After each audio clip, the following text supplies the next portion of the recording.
دوستان در این ویدیو با مقایسه فیلترهای شنی فایبرگلاس و پلی اتیلن در خدمت شما هستیم. تا انتهای این ویدیو همراه ما باشید.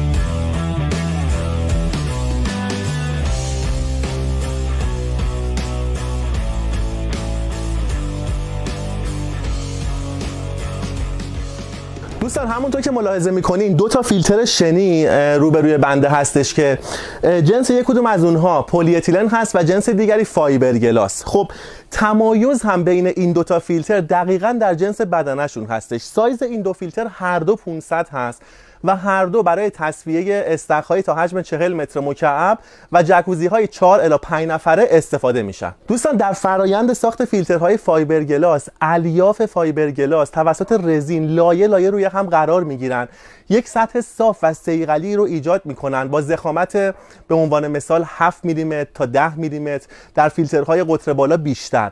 و اتفاقی که اینجا میفته به دلیل اینکه بدنه این فیلتر یک بدنه یک پارچه‌ای هستش، تحمل دما و فشار فیلتر قاعدتا نسبت به فیلترهای پلی اتیلن که قالب تزریق پلاستیک هستن و یک درزی ما بین این دو در واقع قالب قرار میگیره بالاتر هست. نکته‌ای که در انتخاب این فیلترها باید حتما بهش دقت بکنیم این هستش که فیلترهای پلی اتیلن با توجه به ماهیت تولیدی که خدمتتون عرض کردم بهتر هست برای جکوزی ها، چون دماشون بالاتر از 35 درجه تا 40 درجه سانتیگراد هست استفاده نشن و از فیلترهای فایبرگلاس استفاده کنیم و فیلترهای پلی اتیلن رو برای تصفیه آب استخرها که دمای بین 27 درجه تا 30 الی 32 درجه سانتیگراد دارن استفاده بکنیم و این خیلی به نفع ما هستش. چون اگر این بدنه فیلتر پلی اتیلن از این درزی که من خدمتتون عرض کردم باز بشه یا اتفاقی برای اون ناحیه بیفته، دیگه ما نمیتونیم این بدنه رو تعمیر بکنیم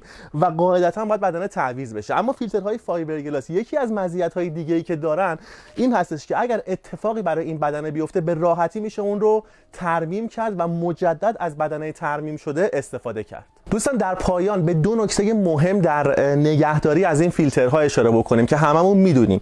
یکی این که هر موقع خواستیم دسته شیر فیلتر رو از حالتی بر روی حالت دیگه قرار بدیم حتما باید پمپ خاموش بشه و مجدد روشن بکنیم و دیگری حواسمون به گیج فشار فیلتر باشه. زمانی که فیلتر به محدوده فشار بالای خودش رسید حتما فیلتر رو بکواش بکنیم. امیدوارم که این ویدیو برای شما مفید واقع شده باشه. ممنون از اینکه همراه ما بودید.